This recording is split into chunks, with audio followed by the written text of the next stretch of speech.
Bonsoir à toutes et à tous et merci de nous retrouver pour une nouvelle émission spéciale du Bourges FC. On vous avait promis de vous faire une surprise et cette surprise, on vous l'a établie pour vous faire voir qu'on est des hommes et des gens de parole avec Jean-Michel et Alain Citadel. Vous allez découvrir, on vous a parlé de 60 ans. Pourquoi 60 ans? Alors on peut vous en parler un peu ce soir. Le 16 mai, on va fêter les 60 ans du FCB, qui est devenu le Bourges FC, donc avec une autre période entre-temps. Et ce soir, on a le plaisir de recevoir des footballeurs qui ont porté depuis 1966. Je vois le journal qu'un de nos invités a amené, un bouquin. Donc on a Alain Darnaud parmi nous, qui a joué pendant 407 matchs en équipe première au FCB, ce qui est quand même pas mal. Tu as commencé à quel âge, Alain? 17 ans. 17 ans. Et tu as arrêté? Je sais plus.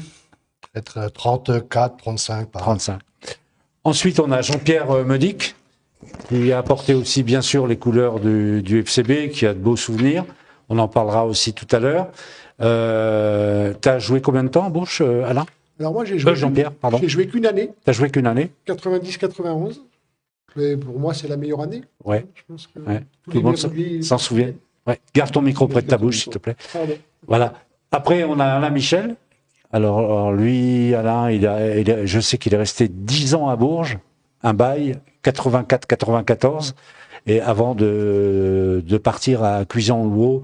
Donc Alain, bienvenue dans cette émission, parce que ça nous tenait à cœur avec certains de faire cette émission et de regrouper et de retrouver.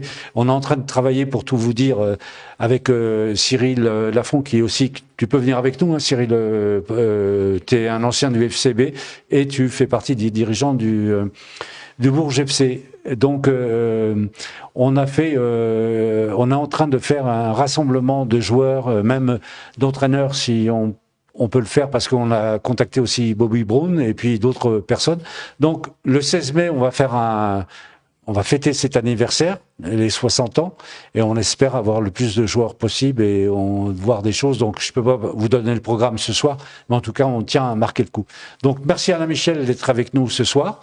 On s'est déjà vu, on va tout vous dire, hein, un petit peu cet après-midi, parce qu'on a fait un reportage sur le terrain, le stade de pêche, pardon, pas Sérocourt, pour l'emmener dans l'antre du foot de Bourges d'une certaine époque. Donc, ça t'a fait quoi, Alain, cet après-midi, de retrouver Sérocourt, de pêche, pardon?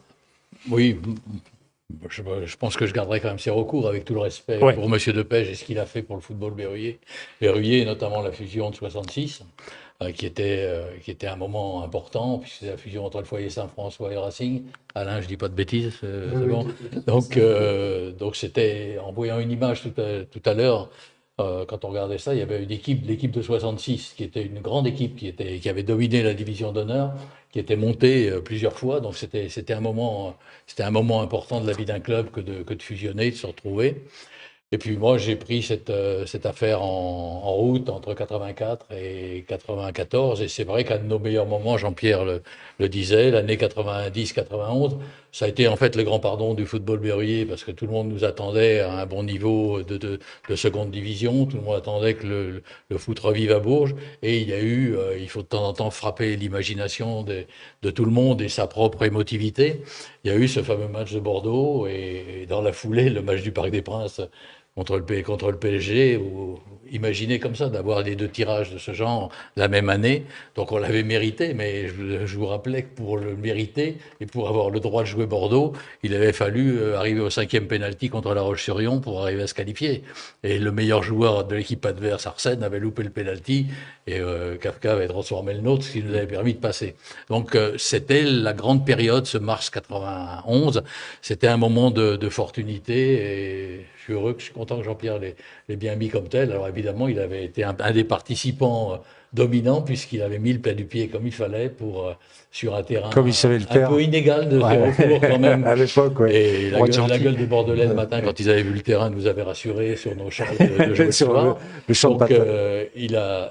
il avait fait ce qu'il fallait. Pour le reste, tout le monde avait fait le boulot et avait été très très généreux, et le public qui devait être à 8000 à peu près ce soir-là, Ouais. montrait que Bourges était une ville Ouais. de foot et qu'il y avait toujours à espérer du football à Bourges. C'était une vraie et fête. mon voisin de gauche était aussi de cette, Ouais. de cette, Et de cette aventure. ce fut une vraie fête ce soir-là à Bourges, le soir de la qualif. Hein. Oui, c'est un soir où Guiraud racontait souvent qu'il y a des grands moments de sa vie, c'est quand il avait obtenu certaines accessions et quand il était monté de CFA, enfin de division d'honneur en CFA. Ouais. Il s'était baladé en ville après et qu'il avait trouvé que la ville était plus jolie. C'est vrai que ce truc-là, on le ressent un moment. Ouais. Parce qu'il y a tellement de moments de galère, des moments où vous prenez de la pression, où il faut assumer, que les bons moments, il faut les vivre complètement. On l'avait préparé ce coup-là. Hein. Bon, je serais, s'ils veulent raconter la préparation qu'on avait faite avant au Lioran et dans un truc un peu qui changeait les esprits pendant 3 jours pour ne pas trop focaliser sur le match du samedi. Mais faut mériter des événements, mais il faut aussi les vivre pleinement quand on les vit, pas passer à côté, parce que au jour d'aujourd'hui, il nous reste quoi de ces moments intéressants, les souvenirs, le plaisir d'avoir fait ça ensemble, que ça revienne d'un seul coup, que ça revienne dans la mémoire. Il nous reste affective. l'armoire à émotions. Voilà. Donc, merci Alain. Donc on reçoit Éric Lestrade. Je vais passer la parole à Alain. De toute façon, là, on est donc au début d'émission. On laisse un peu la parole libre, rappeler les souvenirs que vous souhaitiez. Mais bon, Éric, un peu ton histoire avec Bourges, elle est... Bonsoir. Moi, elle est assez longue parce que je suis arrivé à Bourges, c'est lors de la saison 90-91. J'ai fait 3 ans d'affilée. Après, je suis parti dans différents clubs.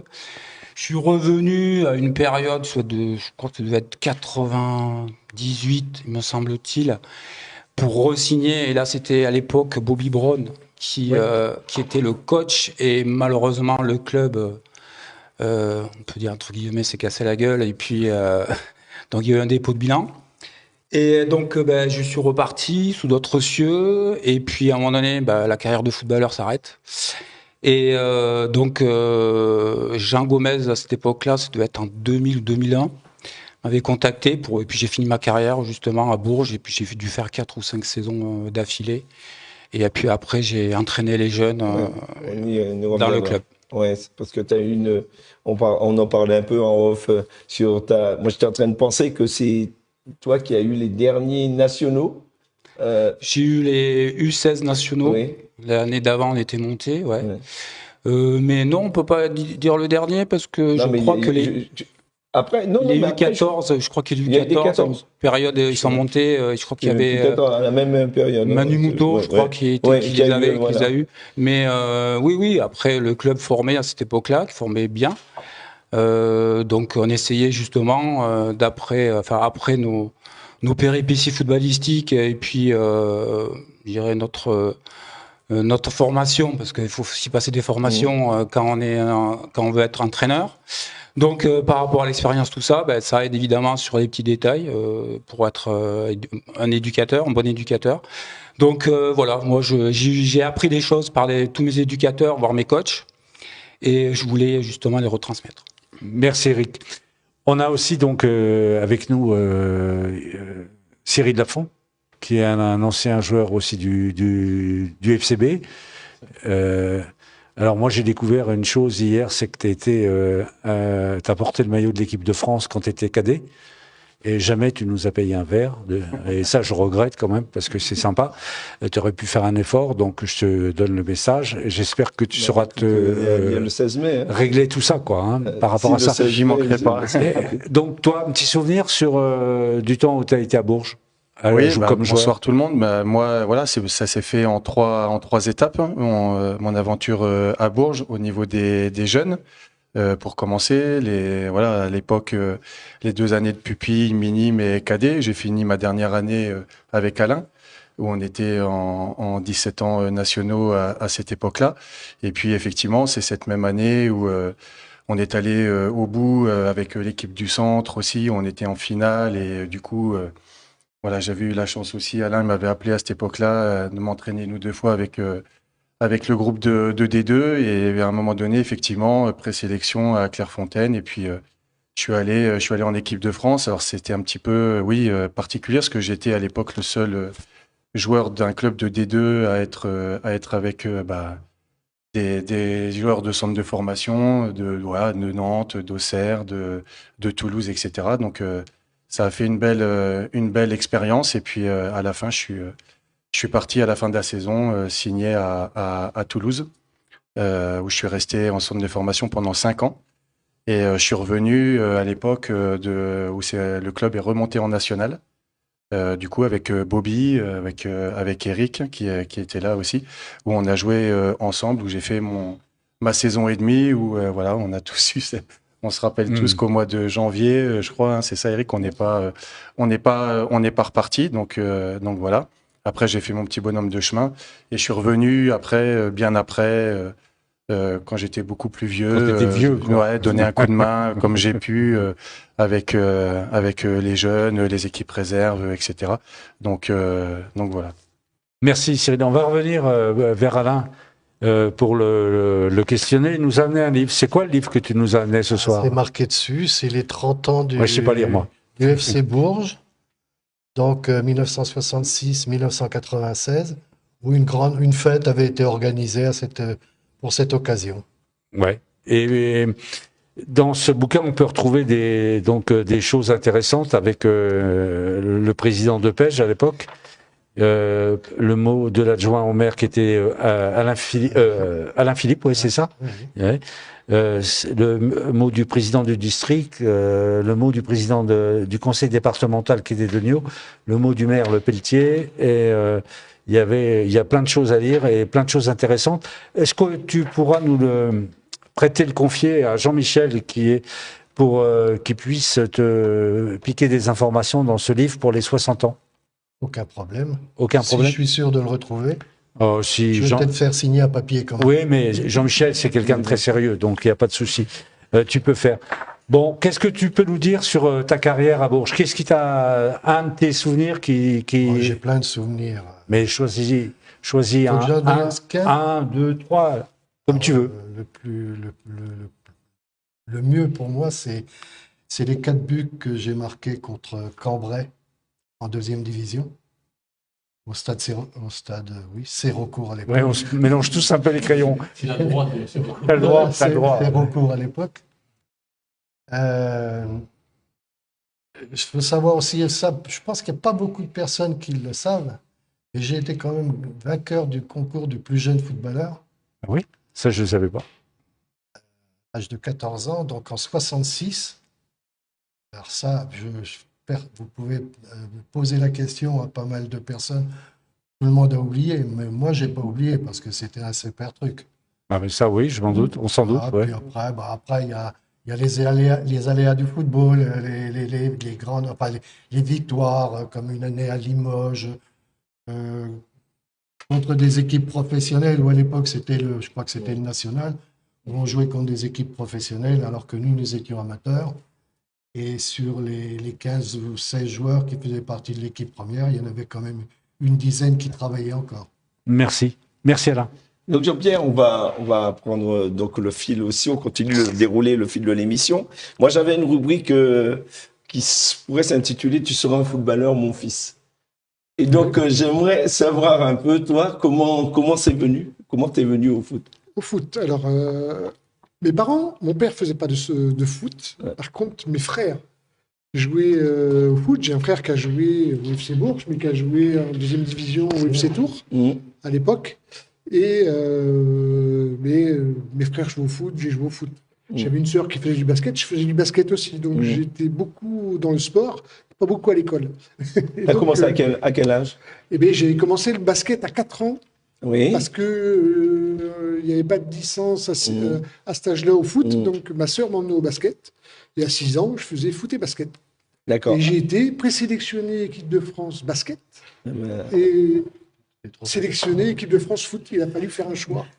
Parce qu'on ne pouvait pas faire les deux à cette époque-là. Et voilà, c'est... Mais comment tu as fait le choix, alors? Alors, le choix, c'est plus mes frères qui m'ont dit « Attends, le basket, c'est pas... Va au foot. » Tu jouais à quel poste au basket? Alors, au basket, je jouais meneur de jeu. Ah ouais. Donc, je compensais la taille par la vivacité, l'adresse. La vivacité, tu l'as conservée? Je l'ai gardé un peu, ouais. Et c'est pour cette raison que tu as évolué à quel poste? Alors, au départ, j'étais... quand je jouais, moi, quand j'ai débuté, j'étais milieu défensif. Le poste est Eric. Et quand je l'ai vu arriver à Bourges, je dis je vais changer, je vais jouer attaquant. Mais petit, je jouais numéro 6 et j'adorais ce poste parce qu'on voyait le jeu de loin et c'est un truc qui me plaisait. Et puis j'ai été. Donc moi je jouais au Moulon parce que mes parents habitaient à la Chancellerie et le stade était à 100 mètres de chez moi. C'est à Saint-Aulou, c'est ça? À la Saint-Aulou. À l'époque, oui. Monsieur Pouillot, qui était entraîneur des cadets nationaux du FC Bourges, venait tous les ans voir mes parents, où j'aille jouer au FC Bourges et tout. Et moi, je disais, mais attends, le stade, il est à 100 mètres de la maison, je reste là. Et puis, en plus, on gagnait tout le temps contre le FC Bourges. Donc, c'est pour ça que je suis resté dans mon petit club. Mais c'est aussi pour cette raison que tu as fini au FC Bourges. Voilà, tout à fait. Hein, j'avais quand même des bonnes intuitions là-dessus. Après, je suis parti donc, à Lille, à 14 ans. Donc, j'ai fait toutes les présélections équipe de France minime cadet, junior. J'ai signé à Lille, j'y suis resté 8 ans. 2 ans aspirant, 2 ans stagiaire, et j'ai signé mon premier contrat pro là-bas. Alors, franchement, et c'est vraiment un beau parcours. Je vois que beaucoup d'entre vous, vous avez fréquenté des clubs pro. Moi, j'avais une question par rapport à à l'époque, c'était pas les mêmes salaires, c'était pas du tout, ces questions-là. Et moi, comment vous vivez, rétrospectivement, le statut pro? Est-ce que vous vous considériez comme des pros? Oui, quelque part, c'est une autre époque, mais on vivait de ça déjà. Pour ma part, c'était mon métier, donc on vivait de ça, même si on ne gagnait pas les sommes qu'ils gagnent maintenant, mais il n'y a pas de jalousie, c'est les époques sont différentes, oui. Voilà, la société, tout ça, et donc, mais bon, on vivait bien quand même. Quoi. Alors, ça va être ma dernière question pour l'instant. Si tu n'avais pas été footballeur pro, tu aurais fait quelle carrière? Ben, j'aurais fait basket. Basket. Excellente réponse. Très bonne réponse, Jean-Pierre. J'aurais fait basket. Ah. Alain, pour revenir une nouvelle fois à la longévité que tu as eue à Bourges, parce que tu es resté 10 ans, pour un entraîneur, c'est rare de rester 10 ans dans un club. Ton passage à Bourges, tu en retiens quoi? Qu'est-ce qui t'a marqué le plus au niveau sportif sur cet aspect Déjà, si je suis resté aussi longtemps, c'est la qualité des performances des joueurs qui ont permis de rester à ce niveau, d'avoir un projet sportif, d'avoir un projet de club, de construire un club qui soit à la fois un club avec une réussite de l'équipe première, c'est-à-dire de bien figurer en deuxième division, d'avoir une grande densité d'équipes derrière. On avait quand même la réserve en troisième division nationale, ce qui était pas mal. Et on avait une équipe 3 qui était entre la division d'honneur et la promotion d'honneur à l'époque. Et on avait des 15 ans et des 17 ans nationaux, comme l'ont rappelé Alain et Eric, qui sont occupés de ces catégories. On avait mis des choses en place de durée. La durée, ça vous renforce quand vous avez quelques aléas qui sont un peu moins brillants. On a loupé une saison dans ces 10 saisons, si on veut. C'était celle de la première saison en deuxième division, où nous sommes montés après ce match d'Angoulême, où on n'avait pas dominé particulièrement les adversaires dans l'année, mais on gagnait tout le temps d'un but. Quand on menait au score, en général, on gagnait. Et on avait assuré le coup et on était monté. Mais c'était très tôt. On était encore une jeune équipe et un jeune club, tant au niveau de l'organisation, des dirigeants que moi-même d'ailleurs, parce qu'on n'est pas un coach à 36 ans, 37 ans, on n'a pas la maturité qu'on a à 60, ça n'a rien à voir. Donc c'est vrai qu'on avait été un peu court, et parmi les six coachs qui étaient descendus, j'avais été le seul à ne pas me faire virer. Donc c'est parce que les gens qui étaient avec moi, avaient reconnu un certain travail, et s'étaient dit, on lui a toléré ce droit à l'erreur. Après, on a repris la marche en avant, on a avancé, et en 90-91, quand on est remonté en deuxième division, on voulait y rester, on avait une stratégie. L'avenue de Jean-Pierre, c'était par exemple la volonté d'avoir des joueurs régionaux dans le cadre du club, qui s'appelait Jean-Pierre Medy, qui s'appelait Laurent Aubry, qui était un régional, qui était des Bords de Loire, qui s'appelait Emmanuel Hutto, qui venait de Soins-en-Sologne, et d'Olivier Chavanon, qui venait de Vierzon. Donc on avait des bases qui avaient été travaillées, notamment avec le centre d'hébergement, qui permettait aux meilleurs jeunes régionaux de tenter leur chance et de voir. Tout le monde ne peut pas jouer en deuxième division, malgré une bonne formation. Mais si on a mis les choses en place, c'est cela. Donc, on a beaucoup travaillé sur de la durée, pas comme si on devait être là pour 6 mois. Donc ça, je l'ai toujours assumé. Mes week-ends, je l'ai passé à aller voir des équipes, à regarder, à m'occuper, à faire que les anciens joueurs deviennent des éducateurs au club, prennent des équipes qui soient intéressantes et de bonne catégorie. C'était pour moi un plaisir et j'en ai été heureux à la fin des 10 ans. Si on faisait le bilan, j'en ai été heureux. Bon, après, il y a tous les plaisirs du football, c'est-à-dire qu'une accession, on monte en 86 après la victoire pour la D2 de 86, après la victoire contre Angoulême. Bon, c'était une satisfaction pour tout le club de revoir la D2. On avait vécu des grands matchs contre Clermont ou contre Tours dans les années 87-88 et on remonte donc en 88-89.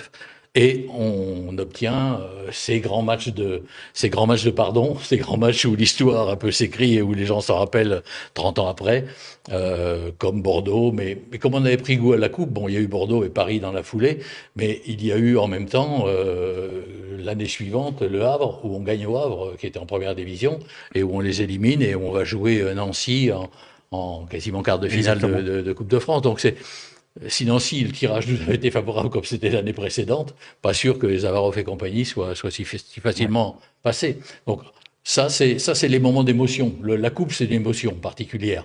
Et ça vous donne la pêche pour le reste. Oui, en général, quand vous êtes bon en coupe, vous restez en... Je me souviens, l'année de Jean-Pierre, on sort de Bordeaux et de Paris et on doit, peu de temps avant, jouer Lens et on avait fait 2-2 à Lens parce qu'il y avait la confiance. Il avait beau y avoir 15 000 à Bollaert, mais il y avait une confiance dans l'équipe qui était très forte.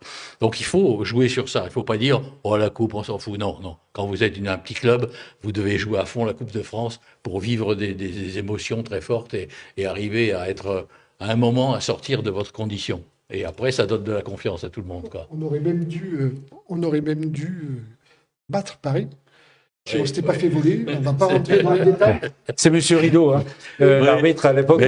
Marseille derrière. Bon, il y avait pas la VAR. C'est sûr qu'on aurait eu les 3 tirages. Ouais. C'est quand même inimaginable. Et bon, on prend un but, Suzik nous met un but et à 10 minutes de la fin, le penalty s'arrête et tout le monde a le sentiment qu'il y a penalty et bon, seul l'arbitre le voit pas, mais en toute honnêteté, c'est-à-dire 3 semaines après, il nous a revus, il dit je m'excuse, j'ai revu les images, je vous ai défavorisé. Bon, c'était totalement assumé, il y avait rien de méchant là-dedans, ça fait partie des décisions qu'il faut prendre. Mais on avait quand même vécu ce mois-là, ce mois de mars 91.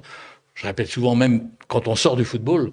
Bon, on avait toujours eu derrière nous la mairie de Bourges et son maire Jacques Rimbaud qui avait soutenu le club en permanence, mais on avait aussi le conseil général de Jean-François Deugnot qui était un passionné de voile, mais pas de foot au départ, mais qui avait, à travers ce qu'il avait entendu et vu du foot, s'était intéressé à ça et était aussi tout à fait preneur pour s'occuper et suivre le club. Donc on avait fait la synthèse, ce qui n'est pas souvent dans l'histoire des choses, du sport et de la politique. Donc oui, mais c'était un grand moment. À ce moment-là, Alain, moi je m'en souviens bien parce que je vous suivais avec mon emploi que j'avais. Et vous étiez aussi, pour la ville de Bourges, une marque, si j'ose dire, parce que vous étiez en Ligue 2, enfin en deuxième division nationale. Et donc, c'est quand même il y a toute une communication qui se met derrière. Tout à l'heure, je regardais des pages de journaux avec Cyril et puis Steph Drissy, qui était avec nous. On s'aperçoit qu'il y avait une sacrée communication dans les journaux, dans les soirs de match de Lens, par exemple, quand Lens est venu jouer en Coupe de France ici et tout ça, c'était des pleines pages qui étaient dans les journaux. Et ça, c'est important. C'était important pour valoriser la ville aussi. C'était fort. Ça avait fait gagner de l'argent à la ville pour un contrat sur sur des marchés, différents marchés publics. Il y a un supporter de Marseille qui avait obtenu un contrat avec la ville, qui en échange a dit: oh, vous avez battu ces idiots de Bordeaux, ben, moi je vous donne carrément telle subvention en plus. Ça avait augmenté la subvention de la mairie de Bourges. J'ai appris ça dans un hommage il y a 2 ans où j'ai été invité pour un hommage à Jacques Rimbaud, où quelqu'un de son cercle m'avait dit: mais finalement, on dit que ça coûte le football, mais si on se débrouille bien, ça nous rapporte de l'argent. Alors Eric, tu as, comme Alain a été ton entraîneur, tu as été aussi entraîneur, mais c'est une question qui va un peu pour les deux, mais pas que, parce que de vous 5, il y en a combien qui ont embrassé la carrière d'éducateur-entraîneur? Tout le monde? Tout le monde. Tout le monde? Ben, donc ça vaut. Moi, je m'intéresse beaucoup aux méthodes. Alain pourra parler, mais toi aussi, les méthodes que tu as reçues quand tu étais joueur et que Alain, justement, a dû t'en donner aussi, qu'est-ce qui a évolué, a changé? Est-ce que vous étiez plus dedans? Parce que c'est pas pour rien que vous faites ce parcours en coupe. Il y a bien des choses qui permettent quand même de... Alors tu parles sur le fait de former les joueurs, former, mais aussi du coaching aussi. Moi, alors sur le coaching, il est clair qu'on prend un petit peu de tout ce qu'on a reçu. Des coachs, des joueurs aussi, ça c'est clair. Mais comme je disais tout à l'heure au préalable, on a besoin aussi de se former parce que c'est bon, faut construire une séance, voilà, c'est hyper important. Mais c'est vrai que il y a des coachs qui ont marqué quelque part. Pour revenir sur Alain, c'est sur sa qualité d'orateur sur lequel il était très à l'aise justement dans ses causeries, où c'est un entraîneur qui a marqué. Si bienveillant, aussi qui est proche des joueurs, ça c'est hyper important. Il y en a d'autres qui étaient plus sur l'aspect tactique. Il piquait pas sa cuisse. Non, très rarement. Non, je l'ai jamais vu vraiment très furax après un match. Fâché, ça sûrement, mais on ressentait quand même ce respect. C'est vrai. Bah après toi, puisque tu courais pas, c'est ça, non? Non, je plaisante. C'était en stage en Tchécoslovaquie. Je plaisante. Je plaisante, évidemment. Donc voilà, on prend un petit peu de tout. Sur l'aspect tactique, c'est vrai que il y a aussi Guy David qui est au Havre, qui m'a appris des choses, quoi. Donc on prend un petit peu, c'est une sorte d'éponge. Et puis on essaie de. Mais toi, Eric, donc tu as été éducateur, puis entraîneur. Oui. Alors comment on passe de l'un à l'autre alors que on vient du milieu? Alors éducateur, moi je trouvais que c'était la démarche normale d'un joueur qui, pour se former, il faut qu'il passe par les équipes de jeunes. Après moi c'était mon idée, il y en a qui passent directement par des seniors. Moi l'idée c'était ça, de passer par des joueurs, des jeunes joueurs, parce que après j'ai été formé à Sochaux. Je pense que c'est totalement différent. Éducateur, ça a le mot d'éduquer. Donc éduquer, c'est-à-dire faire la compréhension du football, tous ces choses-là sur le plan tactique, sur le plan technique. C'est sur l'approche coaching. Quand j'avais envie d'arrêter sur la partie des jeunes, sur la partie coaching, donc les seniors. Là, c'est autre chose. Là, on est plus sur, on est sur des détails, mais vraiment, c'est des. Parce que très souvent, un éducateur, enfin, en tout cas, un éducateur qui a vécu une carrière pro, en tout cas où il y a eu beaucoup de compétition, a du mal à faire le distinguo entre être éducateur et être entraîneur.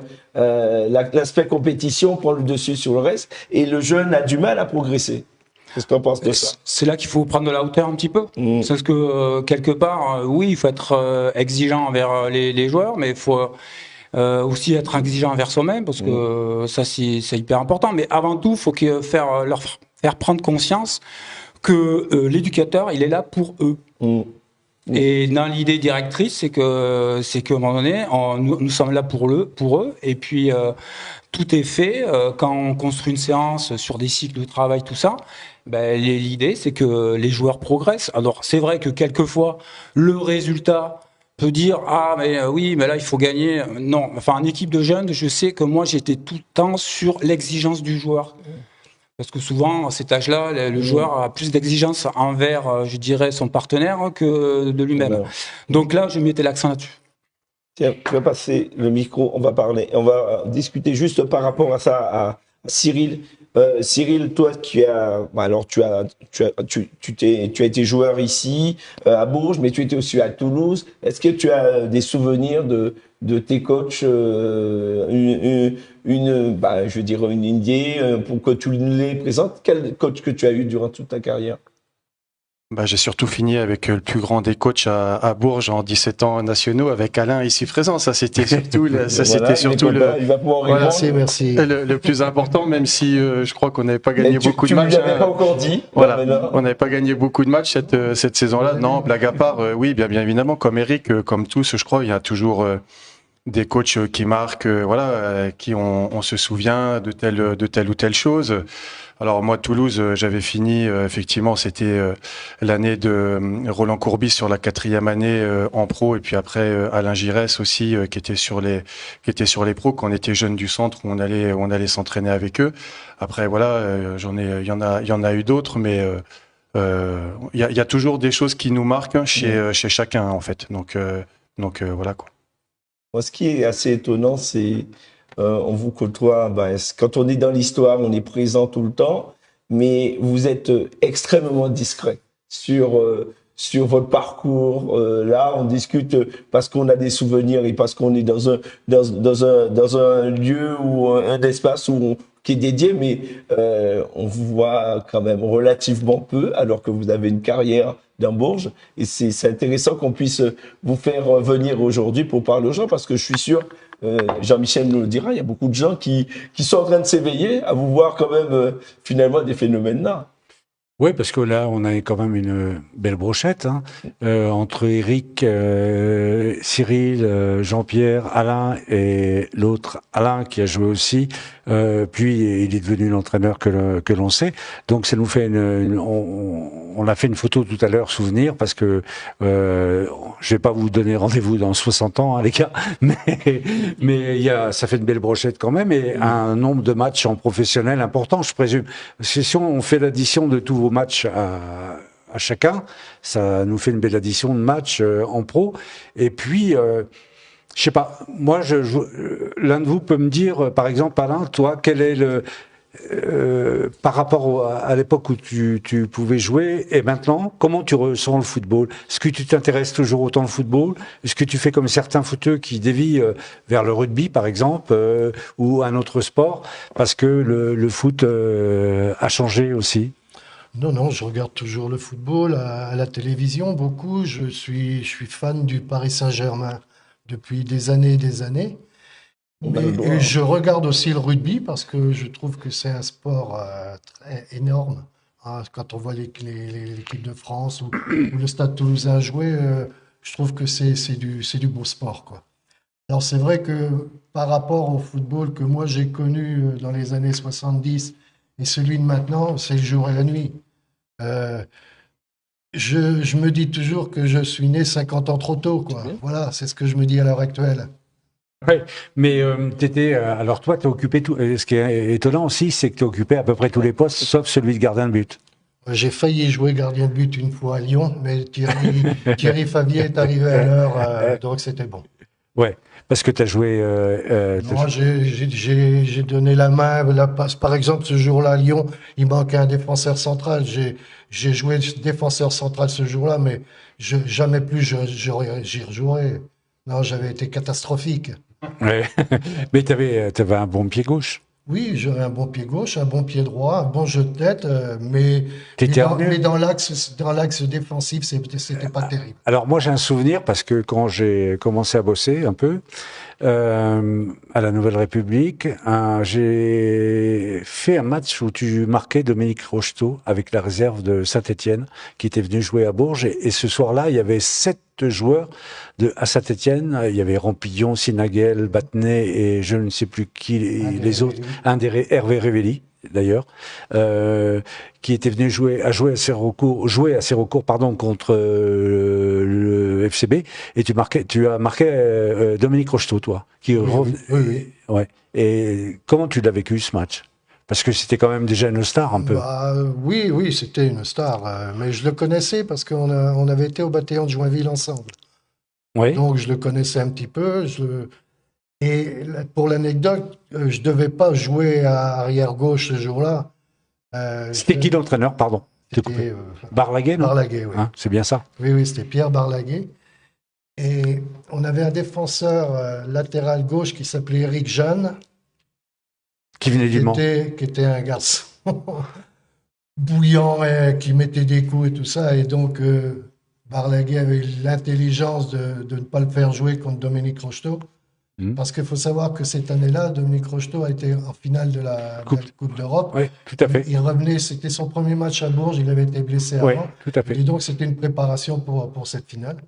Et donc, il m'avait demandé, Pierre Barlaguet m'avait demandé de jouer latéral gauche. Et voilà, pour pas. Mais oui, c'était un bon souvenir. Mais d'ailleurs, on avait fait 0-0. Oui, et, tout à fait. mais souvent de fois, j'ai vu son numéro quand même. Ah oui, c'est un bon joueur. Oui, oui. Oh oui, très très bon joueur. Et moi, je me posais une question, si je peux. T'as le droit. Tu as la carrière d'Alain en tant que joueur, mais combien tu as fait d'années d'éducateur, Alain? Parce que nous, jeunes de Bourges, question. J'ai fait. Ça fait 400 matchs en tant que joueur. J'ai dû arrêter. Alain, tu t'en rappelles quand tu m'as viré de l'équipe, non? Ça devait être en 85, je crois. 85. J'avais pris le risque, on était toujours assez recours. Non, c'était en 85, je crois. C'était au mois de décembre 85. J'ai joué le dernier match à Chalon. Et donc, j'ai fini la saison en réserve. Et puis après, il fallait à tout prix faire monter l'équipe 3 qui était en promotion de district à l'époque. Il fallait la faire monter. Donc, on avait été 2-3 joueurs qui étaient dans le groupe à l'époque c'était 3e division, où on a joué pendant toute la saison en promotion de district pour la faire monter, quoi. Et après cette saison-là, donc j'ai dû commencer en 86, 87 et jusqu'en 98, quoi. 11 ans, à peu près.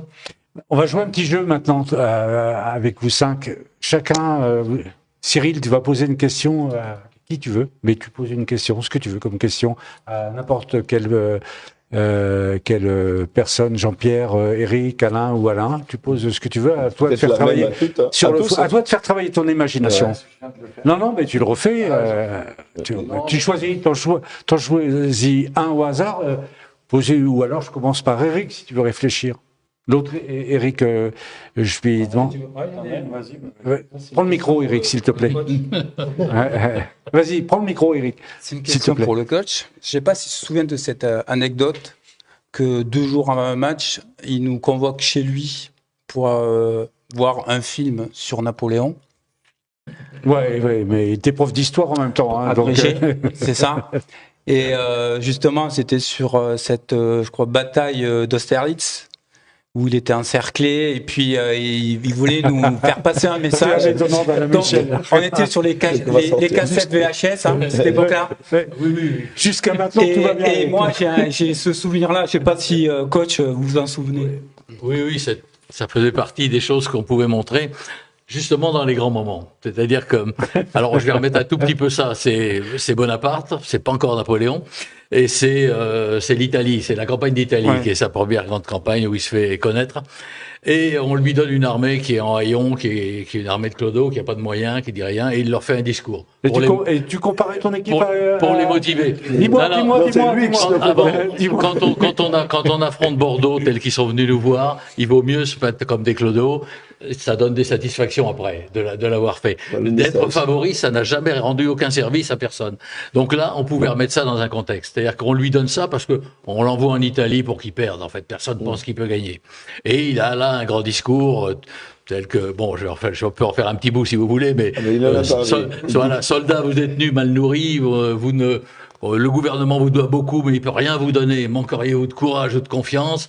En gros, vous avez devant vous les plaines les plus riches du monde. L'Italie, je vous la promets. Si on fait ça, si on met stratégiquement ça, plus ça, on peut gagner.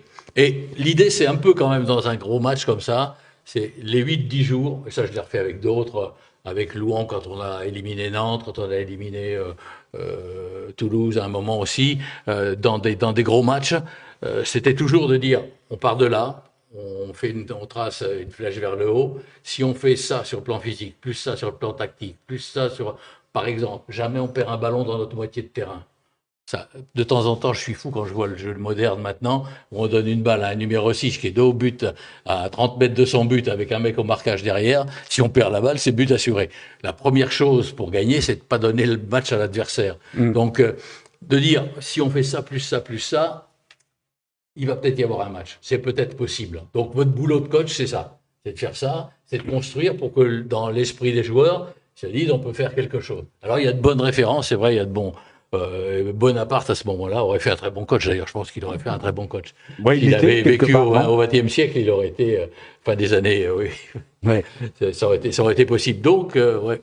Mais je suis content qu'il se rappelle de cela, parce que ça c'était. Ça veut dire que tu l'as marqué. Bordeaux, c'est avant les grands matchs. C'est-à-dire qu'on s'en sert pas tous les 8 jours. C'est la bonne secrète. Voilà. Mais à d'autres endroits, dans d'autres vestiaires, où j'avais servi une fois dans le contexte, on fait pas ça. C'est le truc du vieux comédien qui reprend, c'est pas possible. Mais de temps en temps, quand les situations le justifient, c'est bien de le faire. Moi, j'ai une question pour toi, Alain. Je n'ai pas été joueur avec toi, j'ai simplement été journaliste et quelquefois on n'était pas d'accord, mais c'était intéressant parce qu'il y avait débat. Et là, j'ai une question qui me vient à l'esprit quand je t'entends, parce que tu dis comédien et tout ça. Si tu n'avais pas été prof d'histoire géo ou entraîneur de foot, est-ce que tu aurais pu être acteur comédien au théâtre? Je suis pas sûr. Je suis pas sûr. Parce que là, il faut travailler sur... C'est son propre texte. Quand on est coach, on est sur sa propre émotion, sur le faire partager, moi, je pense que quand on vit des moments dans la vie, il faut savoir vivre des moments fortement et complètement, parce que ça on regrette. Exactement. Donc, quand les joueurs se comportent de façon un peu branleur, ça peut me mettre les boules. Je me souviens d'Eric, ça ne me rappelle pas, mais il y était. Un fameux stage où on part fin mars à Avignon, certaines années, on part un peu dans le sud de la France pour essayer de se ressourcer un peu, et on recevait Guingamp ici, et on loupe complètement notre deuxième mi-temps. Et bon... on fait comme un partout, et c'était l'année de la Super D2. Hein. C'est-à-dire que si on n'était pas dans les 7 premiers, on descendait. Donc beaucoup de gens, beaucoup de coachs y ont laissé leur peau. Même Michel Le Milinaire, quand même. Donc c'était une affaire sérieuse. Et là, j'étais en furie, et je dis rendez-vous demain matin, s'il en manque un, il peut déchirer sa licence, etc. Je claque la porte, je reviens le lendemain matin à 8h du mat, à une bonne heure en avance. Et là, mon président a la bonne idée, c'était Olivier Morin à l'époque, il a la bonne idée d'arriver tôt aussi. Et on discute. Et bon, petit à petit, je lui ai fait, chier, on attendait ça d'eux, il fallait que c'est important, on l'a pas fait et tout. Alors, il me parle, puis finalement, bon, je leur parle après, mais quasi normalement, parce que là où j'aurais pu monter, résultat des courses, 8 jours après, on gagne 4-1 au Red Star et on assure un peu les choses, notre place en haut de tableau. Donc, il faut des émotions, il faut essayer de créer des réactions. Ouais, c'est du foot, hein. C'est pas parce que si vous êtes déterministe, c'est parce que j'ai fait ça que non. Côté de la question. Il faut faire tout ce que l'on croit bien pour que ça puisse fonctionner. Et après. JP, tu as une question? Les aléas du foot. Tu as une question pour qui, toi? Une question pour Alain. Tu as joué avec mon frère, Jean-Jacques. Et est-ce que tu as joué avec Didier aussi? Non. Okay. Donc avec Jean-Jacques, c'était l'époque... C'était le CFA, c'était... quand j'ai joué avec Jean-Jacques, on a gagné la Coupe du Cher à l'époque. Moi, j'étais junior 1. Il est de 51, Jean-Jacques. Bonne question. Moi, je te dis, il est de 51. Voilà. Mais il a dû partir après. J'ai très très peu joué avec lui. Okay. Mais je l'ai bien connu. Voilà. Non, c'était juste petit aparté parce que ça fait plaisir. Bah oui, ouais. Bien sûr. Cyril, tu as trouvé une question? J'en ai une, ça va être pour Alain aussi. Mais c'est bien fait de venir, Alain. C'est extra ou hors football, on va dire. C'est que je le vois quand même régulièrement, voire même très régulièrement. Que ce soit en vélo ou en course à pied, c'est voilà son secret Quel est ton secret, Alain? Parce que le canal, je crois que tu le connais surtout, sur tous les rebords, voilà.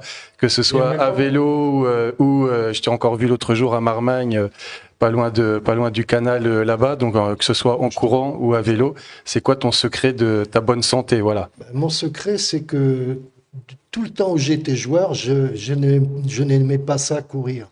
C'est-à-dire les débuts de saison, là, quand on faisait les footings au plan d'eau avec monsieur Alain Michel et tout ça, je peux dire que ça ne me plaisait pas du tout. Et puis quand tu ne joues plus, quand tu arrives à un certain âge, tu te dis, oh, putain, j'ai grossi, tout ça. Puis voilà, tu te remets à faire du sport. Et depuis une vingtaine d'années, je fais 1 heure tous les jours, que ce soit du vélo, de la marche, parce que quand il fait trop froid, comme j'ai eu un problème cardiaque, quand il fait trop froid, je ne peux pas courir ni faire de vélo. Donc, je marche et puis de la course, quoi. J'alterne vélo, course, et puis voilà, quoi. Puis je me sens bien. Et puis les mollets, ça va, les mollets au niveau du vélo, parce que Alain, c'est quand même le. Ouais, mais non, mais ça va, non, ça les fortifie un petit peu, quoi. C'est bien.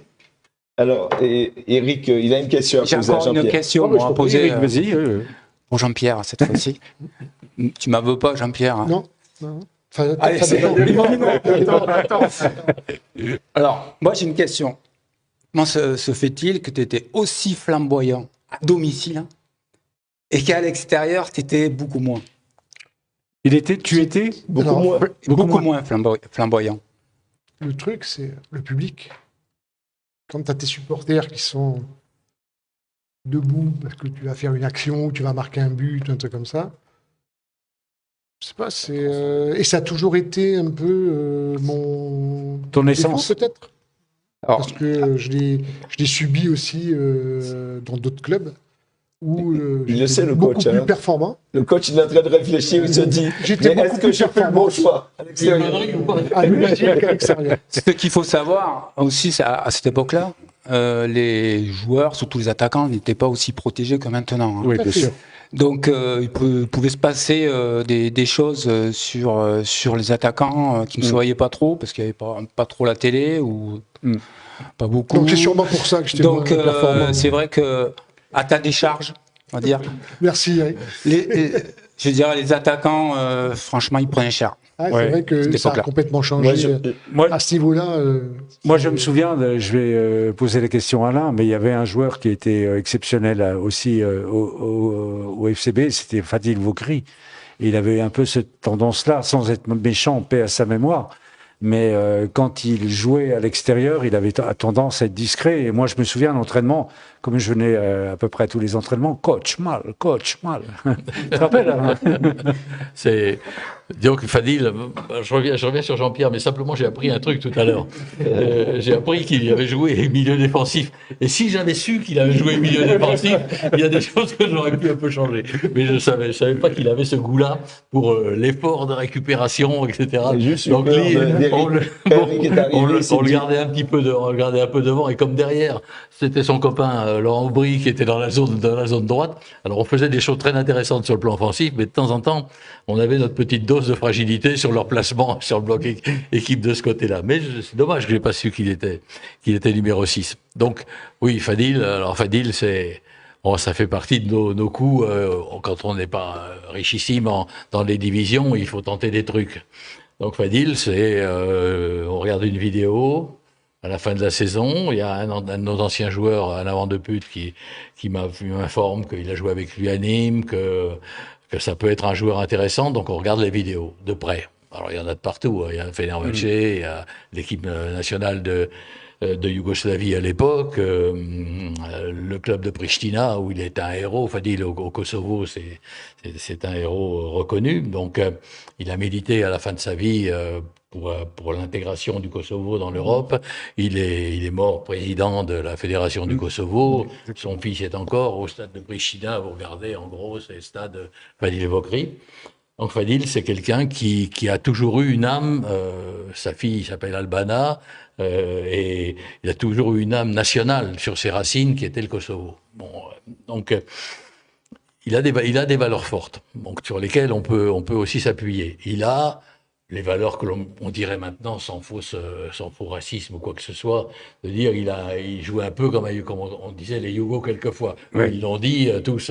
Donc il y a aucun problème avec la Serbie, la Croatie ou les autres républiques, mais de temps en temps, il aimait bien qu'on le protège particulièrement, qu'on reconnaisse ses qualités. Donc il fallait négocier.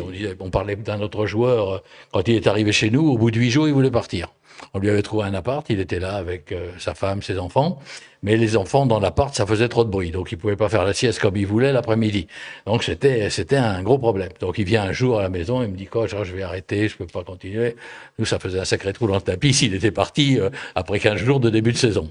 Donc je lui ai mis un dirigeant particulier pour s'occuper de lui, qui était Patrick Coudray, qui est devenu ami avec Fadil, et qui lui a trouvé une maison, qui a trouvé de quoi faire garder les enfants, faire ceci, faire cela. Il fallait faire la nounou.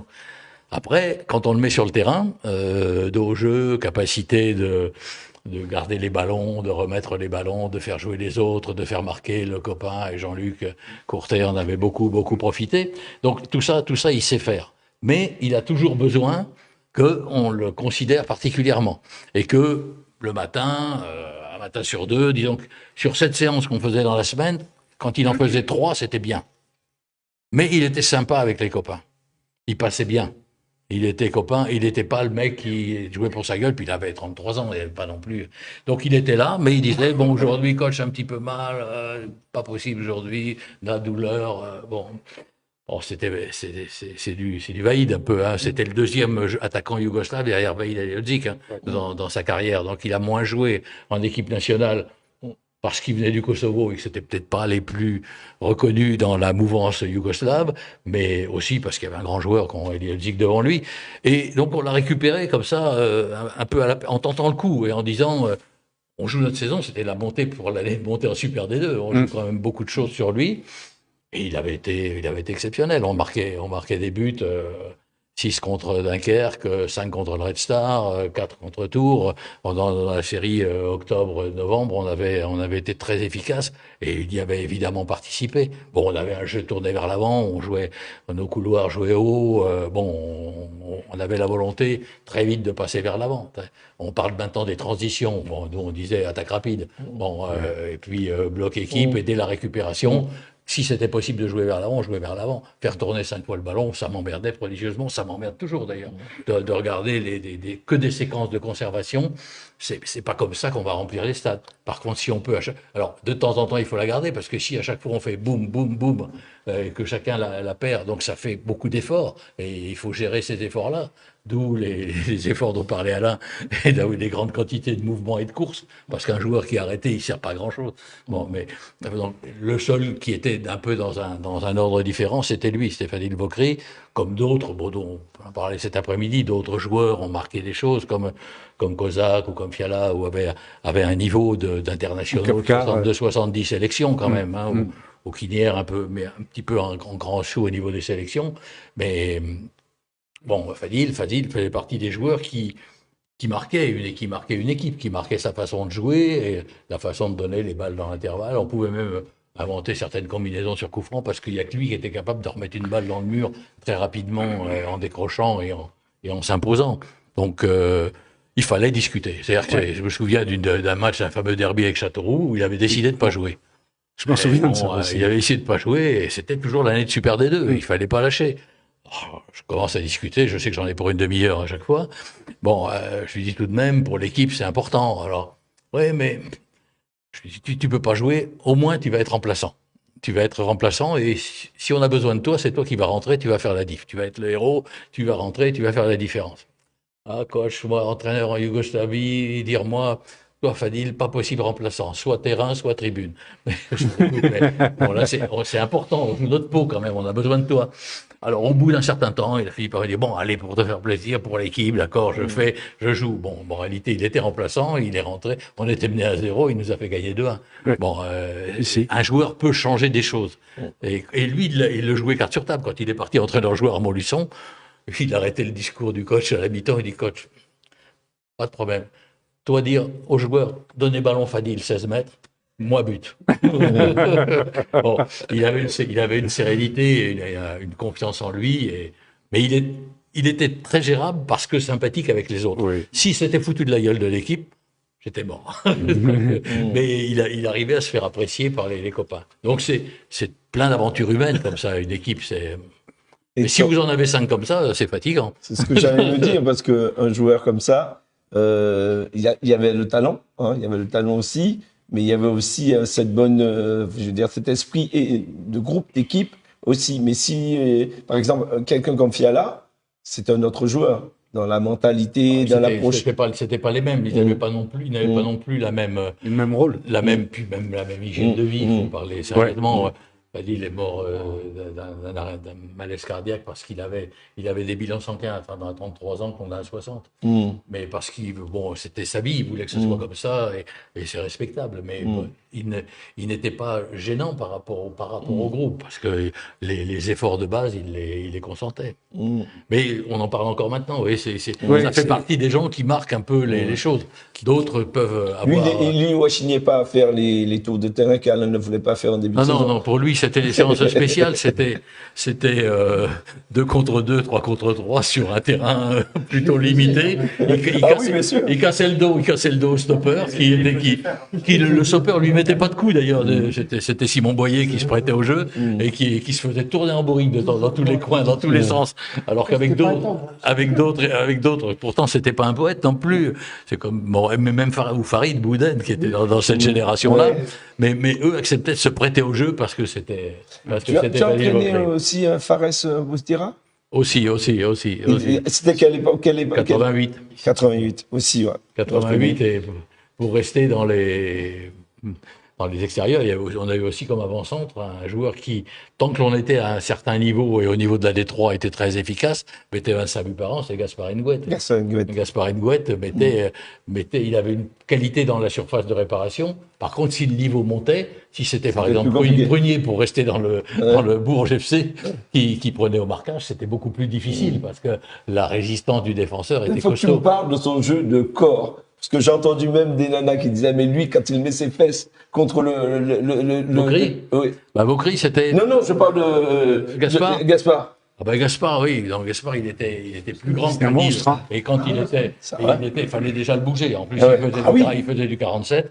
Donc, il était bien sur pied. Mais Vaucry, pour être dans la même idée, pour arriver à lui prendre le ballon quand il écartait les bras, comme ça. Donc, il faisait en musculation, il faisait des abdomens et les avant-bras. Parce que les avant-bras lui permettaient de protéger le ballon. Le gars devait faire le tour pour arriver à lui piquer la balle. Et ça, il le ressentait très bien et il avait tout construit là-dessus. Gaspard, c'était aussi en l'air. C'était aussi dans le jeu aérien qu'il était capable de faire. Quoi. Ouais. Donc, on a quand même recruté des joueurs qui étaient plutôt intéressants. On n'a pas fait que des... Est-ce que quelqu'un a encore une question pour quelqu'un d'autre? Vous ne manquez pas d'imagination, je présume, sur les questions. Alain, tu n'as pas une question à poser à tes copains? Non, parce que je ne les ai pas, à part... Tiens, dans le vide. Non, parce que je ne les ai pas trop connus comme joueurs. Eric, je l'ai vu jouer. Jean-Pierre, pas longtemps, parce qu'il est resté qu'1 an à Bourges. Donc, Cyril, oui, alors je me rappelle bien de Cyril. Tu n'as pas une anecdote sur Cyril, par exemple? Non, Cyril, c'était un gars sérieux. Un gentil garçon. Ouais. Il paraît, il gentil garçon. Et qui jouait milieu de terrain. Normalement, c'était son pied gauche, il paraît qu'il a un pied gauche. C'était son poste préféré. Et quand il est venu jouer avec moi en cadet national, 17 ans, je lui ai demandé de jouer stopper ou libéraux. Et il n'y a pas eu de problème. S'il avait un pied gauche phénoménal. Oui. Ouais, parce qu'on a vu l'autre jour... les relances et tout ça... C'était pas mal. Cyril, comment il s'appelle le monsieur qu'on a vu l'autre jour, qui a été un de tes... avec qui tu as joué et qui est directeur à Ouescal, hein. Et moi, il m'a dit, j'ai fait une petite photo de souvenir, parce qu'ils se sont retrouvés par hasard à Bourges, Cyril et ce monsieur. Et il m'a dit il avait un pied en or. Un pied gauche en or. Tout à fait. Tout à fait. Donc, c'est vrai ça? Ah oui, c'est vrai, oui. Il avait qu'un pied gauche d'ailleurs. Voilà, c'est ce que je... Oui, il a raison. Vaut mieux avoir un bon pied que 2 pieds moyens. C'est ce que je voulais arriver à te faire dire. Voilà. Mais non, il avait un très très bon pied gauche. On a gagné à faire les 5. Oui. Vous avez des souvenirs ou des anecdotes un peu particulières à nous donner? Eric, Non, c'est surtout. Prends un micro, s'il te plaît, Eric. Non, ça a été une période, les 3 ans là, passés avec Alain Michel, et puis on peut appeler ça des copains. Parce que c'est des années qui m'ont marqué, parce que au-delà d'une équipe, je pense qu'on s'entendait tous bien. Après les matchs, souvent, on allait au restaurant, c'était tout le monde qui allait au restaurant, quoi. Ouais. Et après, ça finissait à la maison, voilà. Et non, c'était. Je pense qu'il y a une période qui a été difficile. Je pense que c'est d'ailleurs la première année où on n'avait pas forcément les bons résultats là sur le premier semestre. C'était un petit peu difficile. Et je me rappelle justement qu'Alain, il avait provoqué une réunion entre joueurs. Je ne sais pas si vous vous en souvenez, coach. C'était Sérocourt, c'était en bas de Sérocourt. Et puis tout le monde devait déballer un petit peu ce qu'il avait à dire. Et ça aussi, c'est quelquefois quand le coach parle qu'il y a des moments clés dans des saisons. Il faut arriver à déclencher tout ça. Et cette discussion entre les joueurs nous a fait du bien. Parce qu'on s'est dit les choses, et puis après on est reparti de plus belle pour la suite de la saison. Ouais, vous avez vidé votre sac pour crever l'abcès, quoi. Tout à fait. C'est ça. Mais c'est bien. Alain? Il faut créer tout le temps des moments et des événements. Même s'il n'y a pas de problème, quelquefois il faudrait en créer. Oui. J'avais des dirigeants qui me disaient ça à Louan, notamment à Louan-Cuiseau, qui me disaient c'est trop calme. Il faudrait mettre un peu le bordel, qu'il y ait quelque chose, un conflit entre ça ou ça, que ça réveille tout le monde et que ça permette de réagir. Je crois qu'il faut surtout pas qu'une équipe dorme. Et alors, qu'il y ait sur fond de sérénité et de sympathie et d'empathie entre les joueurs, c'est un minimum. Après, il y a des moments où il faut beaucoup les mettre ensemble et des moments où il faut un petit peu moins les mettre ensemble. Parce que bon, faut pas lasser. Moi, j'ai toujours été un partisan à droite à gauche des regroupements, des stages, etc. C'était les moyens qui parfois nous limitaient, mais j'aurais bien considéré que pendant 2-3 jours de début de semaine, les joueurs pouvaient être ensemble et on pouvait travailler des quantités que le début de semaine n'est pas gênant. Vous pouvez le lundi, mardi jusqu'au mercredi midi bosser pendant 2 jours et demi comme des fous et récupérer pour le samedi. Donc, et le temps passé ensemble, c'est aussi ça qui crée les sympathies. C'est aussi, on allait par exemple en forêt de Tronchet avant la préparation de certains matchs, et donc il y avait une partie forêt. Qui dit forêt, bon, il faut se bouger un peu, mais on vivait dans un cadre assez sympa qui était une auberge, le Moulin de Chameron, qui était agréable comme lieu de vie. Donc on y est allé avant certains grands matchs, pas avant Bordeaux, mais on avait fait un stage à Châteauroux avant Paris, on avait fait le Moulin de Chameron avant d'autres matchs comme Le Havre et d'autres endroits. Je crois assez... Bon, je ne veux pas faire du judéo-christianisme là, mais la scène, c'est un peu rassembler les disciples de temps en temps. Il faut rassembler les mecs qui vont faire un coup, qui vont faire un truc ensemble, qui soient ensemble. Mais il ne faut pas les lasser, parce qu'au bout d'un certain temps, il nous gonfle, c'est bon. Quoi. C'est vrai que c'est fatigant, parce que quand vous êtes le coach, à l'époque, on n'avait pas des staffs comme maintenant, où il y a...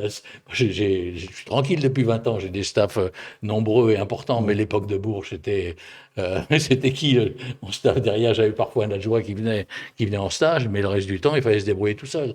Donc les avoir constamment en responsabilité, surveiller ci, surveiller ça, et en même temps, de temps en temps, on peut péter un plomb, mais ils le prennent bien.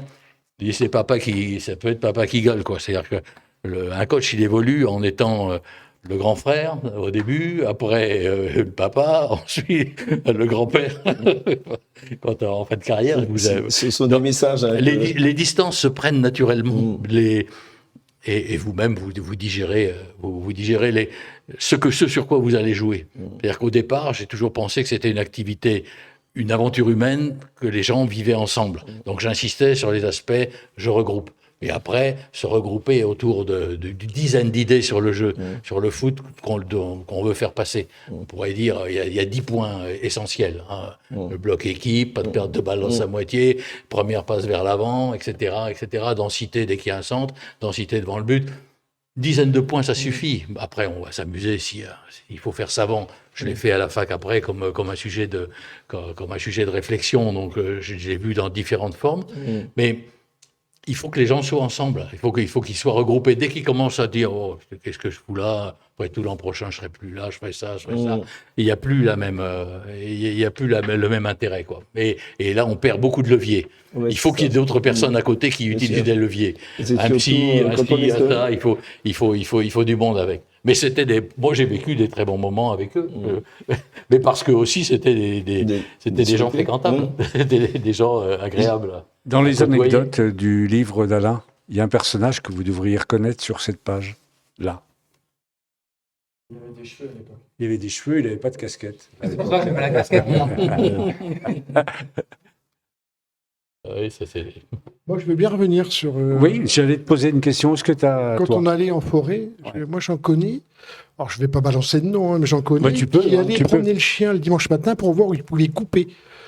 Pour éviter de faire le grand tour. Pour regarder qu'il y avait des chiens. Voilà, c'est ça. Pour revenir sur l'époque où... Comme quoi, des chiens. ça prouve aussi qu'il y avait quand même un bel état d'esprit dans cette Ah oui, équipe. non, mais on rigolait parce que tu les voyais s'allonger dans... Ils vont se faire gauler, c'est pas possible. Certains s'évanouissaient, d'autres s'évanouissaient parce qu'ils ne voulaient pas lâcher contre le copain. Voilà, c'est ça. Un duel à Chacour, Boudin, en forêt d'Alonis, c'était quelque chose. Ah oui. Ah oui, personne ne voulait lâcher le morceau. C'était Algérie Maroc, quoi. Mais c'est vrai que c'est des anecdotes où Ouais, on mais- rigole. On va passer du temps avec les uns et les autres, je me permets de le dire. Bah, bien sûr, bien sûr. Une anecdote aussi. Je sais pas, je crois que c'était à La Roche-sur-Yon. Juste avant d'aller à l'échauffement, c'est Farid Bouden qui avait l'habitude de s'élever, faire des extensions, et puis le plafond était très bas, et puis il s'assomme. Il était tout groggy juste avant le match, pas juste avant l'échauffement. Alors on était mort de rire, quoi. Ouais, mais c'était du Farid, quoi. C'est ça. Alain, moi j'ai une... Oui. Tu voulais dire quelque chose? Une dernière anecdote. En forêt de Tronchet, quand on sortait quelquefois, on avait un joueur qui était quand même très particulier, qui était un grand chasseur devant l'éternel, c'est Pascal Françoise. Et les copains, pour rigoler, Le fameux Pascal un jour Françoise. on était en forêt, ils avaient mis des feuilles comme ça, ils avaient fait des traces. Ils avaient fait des traces pour si c'était un animal qui était passé par là, ils l'avaient un peu recouvert. Et évidemment, Pascal, tout de suite, derrière, ah oui, il n'y a pas de problème, il dit, ça doit être un dicor. Bon, et en fait, c'était les copains qui avaient fait la trace peu de temps avant. Donc, il n'y avait pas que des mauvais moments dans le fait d'aller en forêt et de s'oxygéner. Ah, mais moi, je l'ai connu à Lille, c'était un phénomène. Ah oui. C'est Bien sûr. avant. Moi, il m'a raconté, parce que j'étais assez pote avec lui, il m'a raconté 2 ou 3 anecdotes quand il jouait, c'était à Lille, et il a joué à Lens aussi. Et à Lens aussi. Alors, quand il a été joué à Lens, il avait été joué à Lens, il avait été joué à Monaco avec Lens, pardon, je me trompe, et il marquait d'Alger. Et d'Alger lui dit, tiens, t'es pas venu en caravane? Tu sais, parce qu'il était d'origine gitane, je crois, Françoise, Pascal. Et comme par hasard, d'Alger, il est sorti 20 minutes après du terrain. Parce que c'était, quand il fallait déposer, il déposait Pascal. Tu confonds pas avec un autre joueur qui jouait côté gauche et qui distribuait quand même beaucoup. Non, je confonds pas. Alain, il va se souvenir, Denis Joanne. Ah oui, t'as raison, c'est Denis Joanne. Denis Joanne, je pense t'as que- raison, Alain. Je pense que c'est à lui. Denis Joanne C'est à qui lui joue arrière. qu'il pensait. Et lui, il jouait à Valenciennes, c'est ça? Oui, hein? oui, Ouais. il Il faut me pardonner, je suis un vieux, moi. hein, donc, Pascal Françoise, il était à Lens, il a signé à Lille, il venait avec sa voiture, rouge et jaune. ouais. Et là, les supporters, ils étaient fous. Hein, parce que déjà à l'époque, c'était la guerre entre les deux clubs. C'est pareil. Qu'est-ce qu'on peut se dire d'autre? Vous voulez rajouter quelque chose personnellement? Eric, je t'en prie, Eric, vas-y. Vas-y. Eric. Oui, donc j'ai été sollicité justement par un collègue donc du conseil départemental, donc qui travaille aux archives départementales du Cher, et il souhaite compléter et constituer une collection d'objets, de documents, de photos attenant au FCB. Donc dès la création du club, et aussi il recherche des personnes qui pourraient identifier des joueurs sur des photos D'accord. qu'ils ont. Donc, alors soit une donation serait souhaitée par rapport aux photos ou documents ou autres ou objets attenant au FCB. Et j'ai un contact. Oui, tu peux le donner. Je peux Vas-y, le je t'en donner prie. Oui. Bien sûr. Donc c'est Monsieur Blanchard Yanouche. J'ai son numéro de téléphone. Tu peux le donner aussi. Denis aussi. 02 48 55 82 60. Et son mail, c'est Yanouch, donc yanouch.blanchard avec un D, @département18.fr. Merci Voilà. Eric.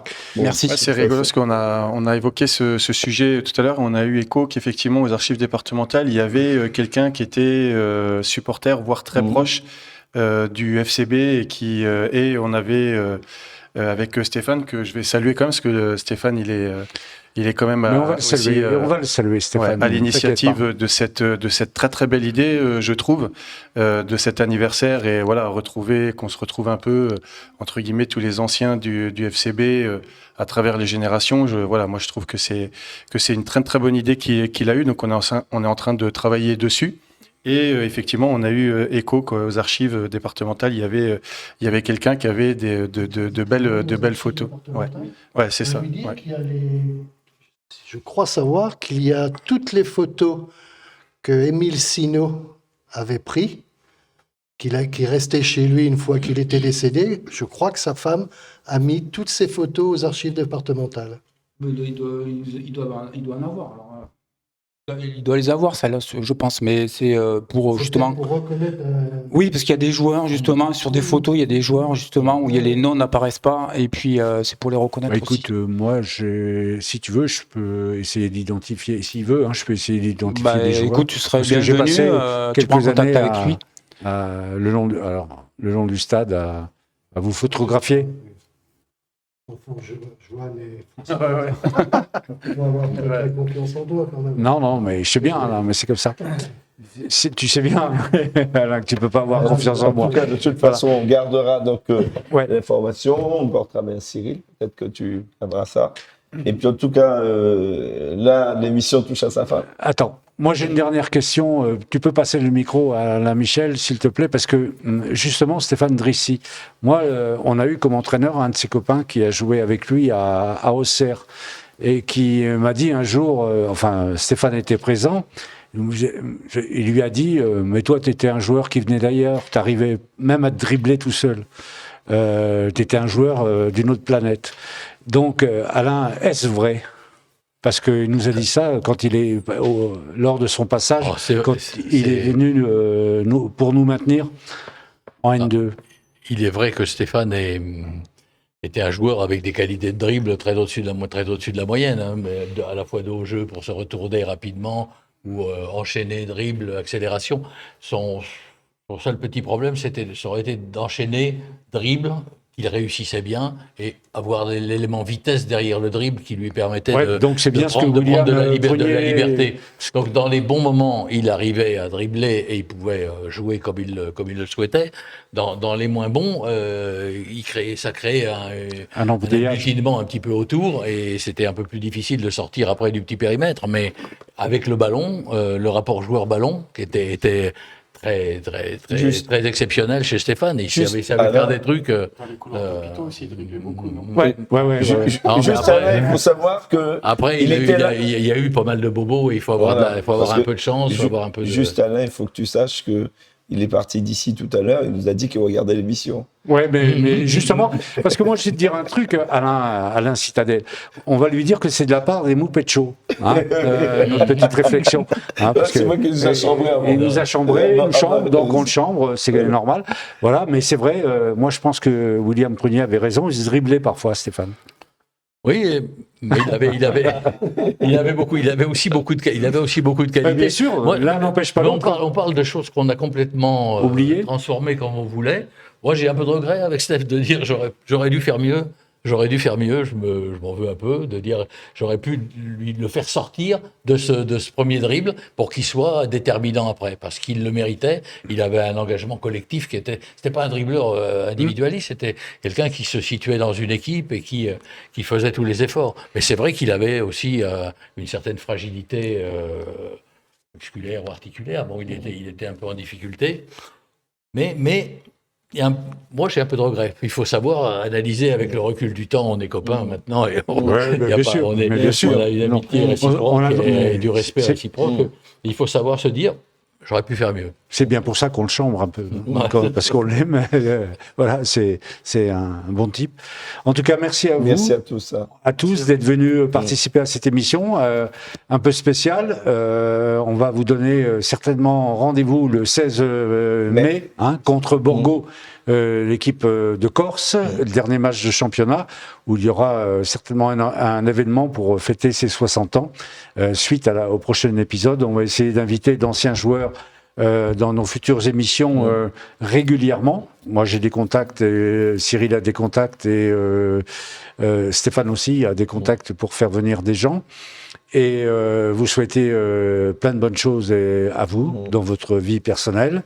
Et puis vous donnerez rendez-vous prochainement au stade aussi, si vous voulez, vous serez bien les bienvenus. On vous attend, si vous venez au stade, venez nous voir dans la cabine. Vous nous ferez une petite analyse à la mi-temps de ce que vous avez vu. Ça sera toujours avec plaisir. Exactement. Voilà. On va vous donner rendez-vous, Jean-Michel, samedi. 19h30, par contre, Jean-Michel. 19h30. Comme d'habitude, les images sont transférées jusqu'à Bourges, puisque vous savez bien qu'on est à l'extérieur, donc on arrive à commenter. Et donc, on espère encore un bon résultat, même si ça va être une équipe difficile. Apparemment, Épinal ont bien remué Thionville le week-end dernier. Les filles ? Les filles, le lendemain, à 15h, à Sarcelles, donc contre l'équipe de Sarcelles. Nous, on a eu une bonne nouvelle avec ces 3 points glanés sur tapis vert, mais c'était normal, puisqu'on était méritants sur le match contre Caen. Donc, on se rapproche de Roubaix. Donc, quand on lit le journal, on s'appperçoit que M. Lafont a fait du boulot pour récupérer. Surtout qu'il a été auteur de plusieurs passes décisives. Donc, bravo, M. Lafont. Même quand il ne joue pas, il joue. Donc, bravo. Donc, il a fait un bon travail dans l'ombre pour gagner ses points sur tapis. Le 29 mars, c'est le match 14h. Exceptionnellement le dimanche. Et c'est vrai, j'avais oublié, Cyril, tu as bien fait de me le rappeler. 29 mars, exceptionnellement le match à 14h et c'est contre Furiani. Voilà, merci. Je remercie encore une fois chaleureusement Eric de nous avoir donné l'occasion de le rencontrer autour de cette table avec son ancien coach Alain Michel, qui est venu tout spécialement de son Loir-et-Cher nous rendre une petite visite et nous faire un coucou. C'est sympa. Et je t'avouerai, Alain, que cet après-midi, quand on était tourné une petite vidéo au Stade Sérocourt, je vais l'appeler Stade Sérocourt, parce que moi aussi, j'ai eu un petit moment où je me suis dit, on a passé des sacrés moments quand même sur ce stade, parce que on a vu des belles choses et vécu des belles choses, et comme tu l'as très justement dit aussi cet après-midi, faut les vivre, faut rien rater. Tu l'as répété tout à l'heure, parce que ça remplit notre armoire à émotions, et j'ai trouvé que c'était une belle expression. J'ai une dernière question que j'ai omis de vous poser. Qu'est-ce que vous souhaitez au Bourges FC, un par un, dans l'avenir ? Le meilleur, c'est que le club se donne les moyens. On le voit depuis quelques temps, avec l'arrivée de Sadio Mané, de remplir ses objectifs. Alors, je pense que c'est être la Ligue 3, très rapidement. S'il pouvait justement l'obtenir cette année, ça serait bien.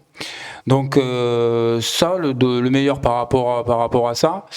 Et puis, comme le disait le coach, c'est ne pas oublier aussi peut-être des joueurs qui sont issus de la région ou du département, où le club, où les personnes, les supporters peuvent s'identifier aussi. Ça, pour moi, c'est aussi très important. Merci Eric. Merci. Alain. Tiens, Alain. Obligatoirement Alain ou Bonaparte ou Napoléon. Voilà. Obligatoirement progresser et monter dans la division supérieure.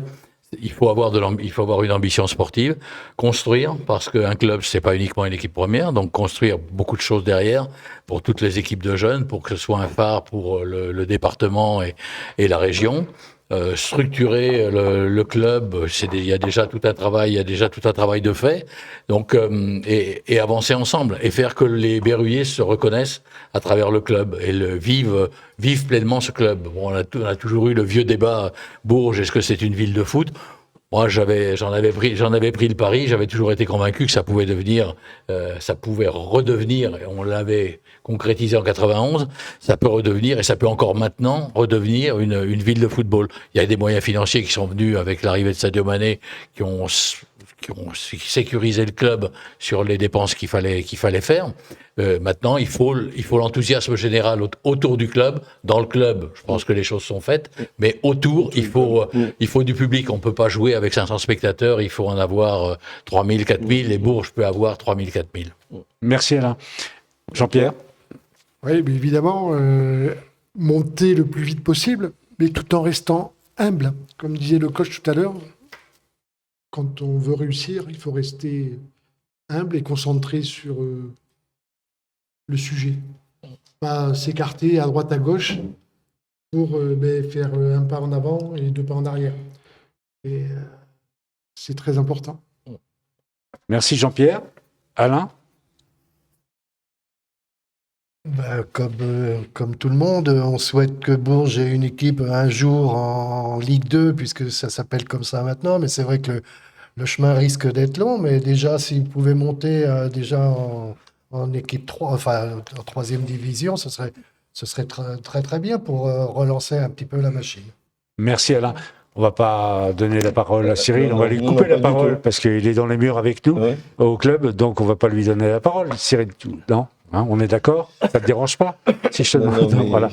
Bon, voilà, il me reste qu'à vous vraiment très sincèrement merci à vous parce que ça me fait plaisir de vous retrouver et de se rappeler quelques beaux moments et quelques belles émotions comme j'ai bien aimé ton expression, l'armoire à émotions, c'est joli Alain. T'aurais pu être poète aussi. Toi, que t'aurais pu être un comédien quand même. Hein. Voilà. Salut à vous tous. Merci les internautes merci. Et à bientôt. Et à samedi soir 19h30 sur notre chaîne YouTube et sur Facebook pour nous suivre en direct sur le match à Épinal. Merci. Ciao. Bonne soirée. Bonne soirée.